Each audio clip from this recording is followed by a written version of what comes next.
പ്രിയ ദൈവജനമേ, യോഹന്നാന്റെ സുവിശേഷം 6-ാം അധ്യായം 35 മുതൽ 40 വരെയുള്ള തിരുവചന ഭാഗമാണ് ഇന്നത്തെ നമ്മുടെ സുവിശേഷ ചിന്താ വിഷയം.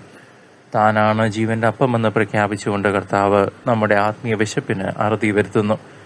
അവിടുത്തെ അടുക്കൽ വരുന്നവർക്കൊരിക്കലും വിശക്കുകയോ ദാഹിക്കുകയോ ഇല്ല എന്ന വാഗ്ദാനം വലിയൊരു ആശ്വാസവുമാണ്. ഈ ലോകത്തിലെ നശ്വരമായ നേട്ടങ്ങൾ നമ്മെ താൽക്കാലികമായി തൃപ്തിപ്പെടുത്തിയേക്കാം. എന്നാൽ ആത്മാവിന്റെ ദാഹം തീർക്കാൻ ക്രിസ്തുവിന് മാത്രമേ സാധിക്കൂ. പിതാവ് തനിക്ക് നൽകുന്നവരെയെല്ലാം തന്റെ അടുക്കൽ വരുമെന്നും അവരെ താൻ ഒരിക്കലും തള്ളിക്കളയുകയില്ലെന്നും മിശിഹ ഉറപ്പു നൽകുന്നു. അതൊരു ഗ്യാരണ്ടിയാണ്. തന്റെ ഹിതമല്ല, മറിച്ച് തന്നെ അയച്ചവന്റെ ഹിതം നിറവേറ്റാനാണ് താൻ വന്നതെന്ന് അവിടുന്ന് നമ്മെ ഓർമ്മിപ്പിക്കുന്നു.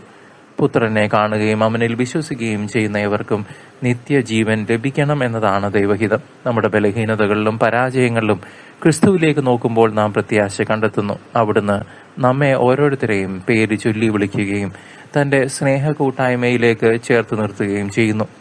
വിശ്വസിക്കുന്നവനെ അവസാന നാളിൽ ഉയർപ്പിക്കും എന്ന വാഗ്ദാനം നമ്മുടെ ക്രൈസ്തവ ജീവിതത്തിന്റെ അടിസ്ഥാനമാണ്.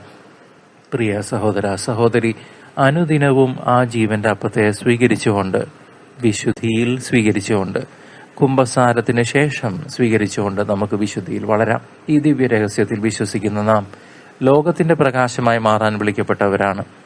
നമ്മെ ഭരമേൽപ്പിച്ചിരിക്കുന്ന ആരെയും നഷ്ടപ്പെടുത്തരുത് എന്ന പിതാവിന്റെ ആഗ്രഹം ക്രിസ്തുവിലൂടെ പൂർത്തീകരിക്കപ്പെടുന്നു.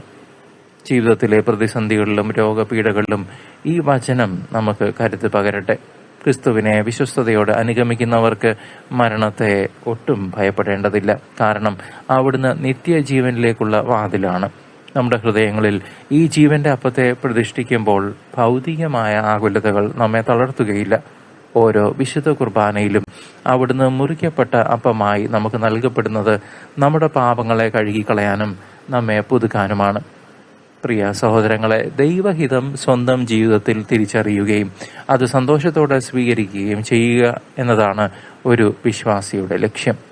അന്ത്യ ദിനത്തിലെ മഹത്വപൂർണമായ ഉത്ഥാനത്തിനായി നമുക്ക് പ്രത്യാശയോടെ കാത്തിരിക്കാം.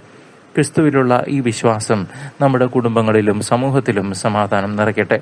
അവിടുത്തെ കാരുണ്യത്തിന്റെ തണലിൽ നമുക്ക് എന്നും സുരക്ഷിതരായിരിക്കാം. സർവശക്തനായ ദൈവം നിങ്ങളെ അനുഗ്രഹിക്കട്ടെ.